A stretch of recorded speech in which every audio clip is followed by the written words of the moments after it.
Hello everyone, welcome back to Road Reg. On today's video, I'm going to explain to you why this little Toyota RAV4 from 2002 is in some cases more enjoyable to drive than my M140i. So to buy my M140i, it was £30,000. In isolation, that sounds like a lot of money, and that's because it really is a lot of money, but that was back in 2018. We're now in 2023, and my gosh, as you all know, a lot has changed since then. So to get the equivalent of an M140i today, bearing in mind that they don't actually make a replacement M140i with the B58, well they do, but it isn't called the M140i, that would be the M240i. Now one of those, base price, I think 48 grand, and you can spec it way over 50 grand. £50,000, yeah? That's how much it's going to cost you to get a B58 equipped small car with 3 doors. That is an absurd amount of money, guys. Or you could get one of these, a Mark II 1.8 3-door Toyota RAV4. Getting in this little Toyota RAV4 is such a blast from the past, and it's like going back in time. It's a real breath of fresh air. You see, back in 2002, you could get one of these from as little as £13,000, and you really got a lot of car for your money back then. And car companies were not shy of being creative and a bit wacky with their design. Now listen guys, just bear with me, because I know that you're sitting there right now going, Reg man, are you seriously trying to tell us that this raggedy old Toyota RAV4 with 93,000 miles on the clock is better than a 50 grand M240i? No, I'm not. It's definitely not better. Cars are getting really expensive these days. Many people say there's no such thing as a cheap car, but I disagree with that. I truly think this little Toyota RAV4 could be the hidden gem on the used car market. So this Toyota RAV4 features a 1.8 litre 4-cylinder naturally aspirated engine, which features Toyota's famous VVTi system, which is basically their version of Honda's VTEC. And let me tell you guys, this is a peppy little engine, and it loves to rev as well.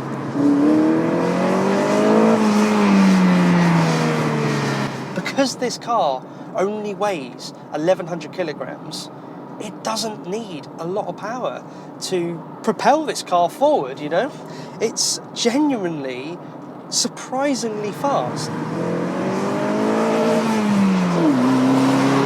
And the thing is with the M140i, because that car is so fast out of the box, you are constantly holding back. In the right circumstances, you can use all of that power, but 9 times out of 10, guys, you're using like 40% of the M140i's potential. You can literally just absolutely pound this car, rev the absolute nuts off it, and you'll have a great time, but you'll only be doing 71 miles an hour. And I think that's absolutely fantastic.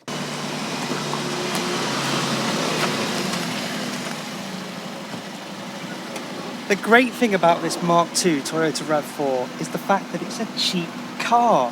And if you're looking for one of these, the chances are you are simply looking for a cheap runabout, and that is what this car is really, really good at. And when you're parking it, you just don't have to worry about where you park it. You can just park it, get out the car, lock it and go. Because unlike cars of today, the Mark II Toyota RAV4 is a very small car. And oh look, I appear to have found myself in a multi-storey car park, and with the magic of video editing, I look like I can actually park well.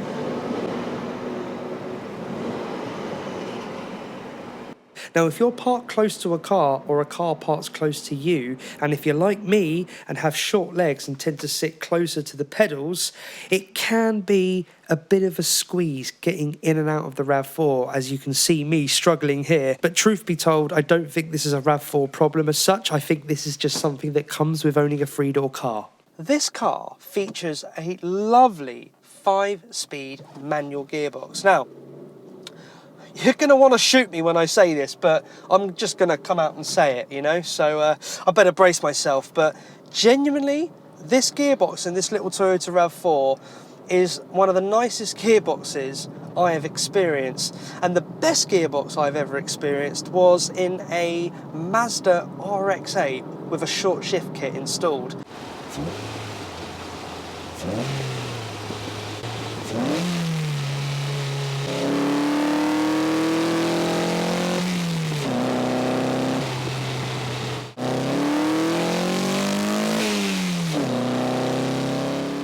Funny enough, I tried to replicate that gearbox when I had my E46 330 because that had a 5-speed manual in it.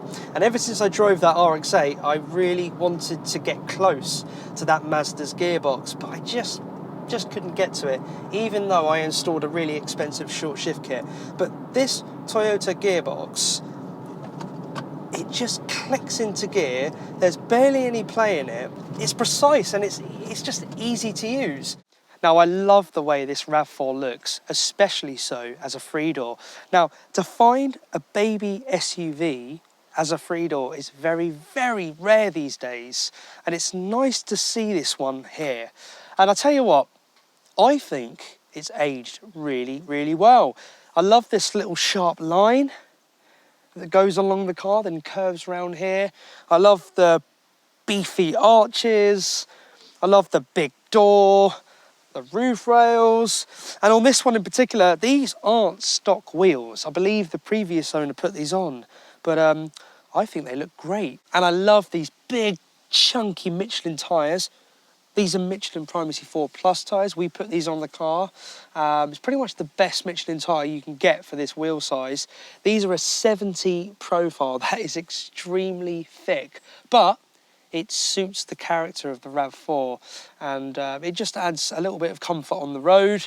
Obviously, in terms of handling, you can feel that you've got a thick side profile, but again, I think this is the right tyre for this car. Now, in terms of practicality, this RAV4 is a bit of a TARDIS. Let me explain why. Take, for example, this tailgate. Look at this. It opens like a van. And in the back here, you've got 2 rear seats, which you can detach. And it's really, really easy to do so. Let me show you how. Got to pull this little tab here, push it down, and there's a little button here, and you lift it up, another button, and then boom. And look at that. And do you know what? They're not that heavy as well. So you pop these down here. Take this one out here. Same process.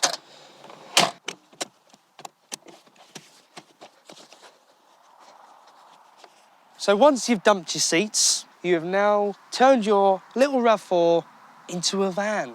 And it's really easy to put them back in. Let me show you. Now, these seats are handed, so you've got to put the left one in first. Now, the way I do this is I just look at this max 4 kg clip here, which is another handy feature, but whatever's closest to the edge is on that side. So this is closer to the left. You literally just lift it up like that, find the hooks. There we go. Once they're hooked in there, you pull that tab, boom, and the seat's in. We'll do the other one.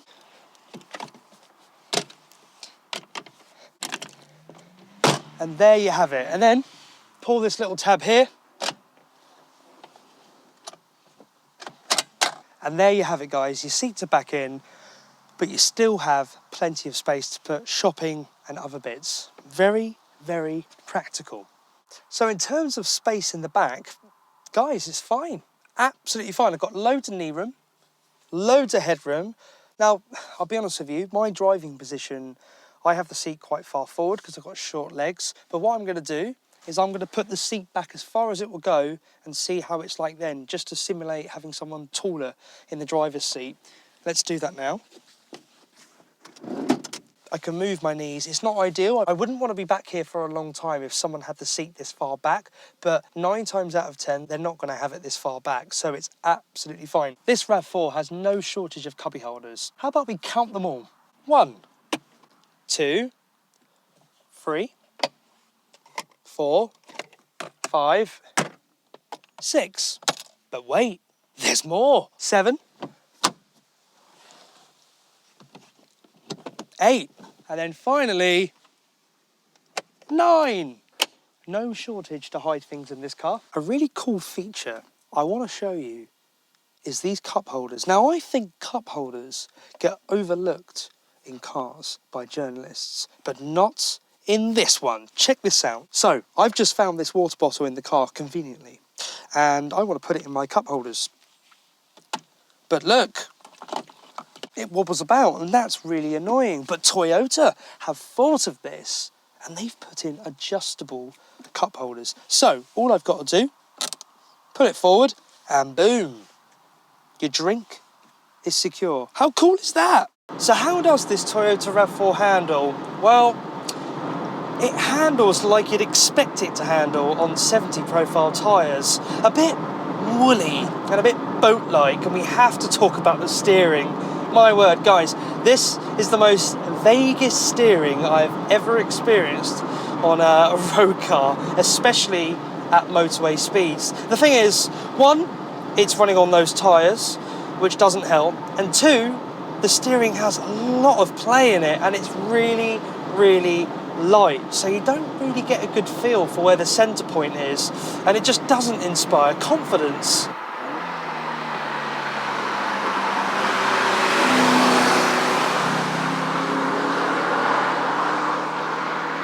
And this particular Toyota RAV4 is the front-wheel drive variant with an open diff. So pulling out of tight junctions at medium to full throttle, for example, you need to get away quickly, it's a little bit scrappy, and you do tend to get inside wheel spin, especially so when it's wet.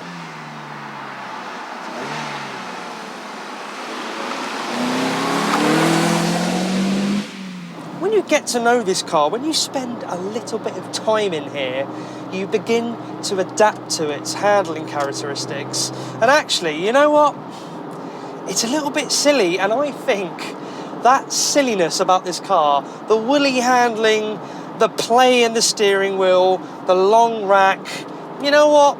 It's all part of the RAV4's charm, and it just puts a smile on my face, you know? And really, yes, it's not the greatest handling thing in the world, far from it, but if you're a good driver and you can adapt to cars, you can chuck this round the B road, you can straight line roundabouts in it, you just have to do everything a little bit earlier. It's great fun.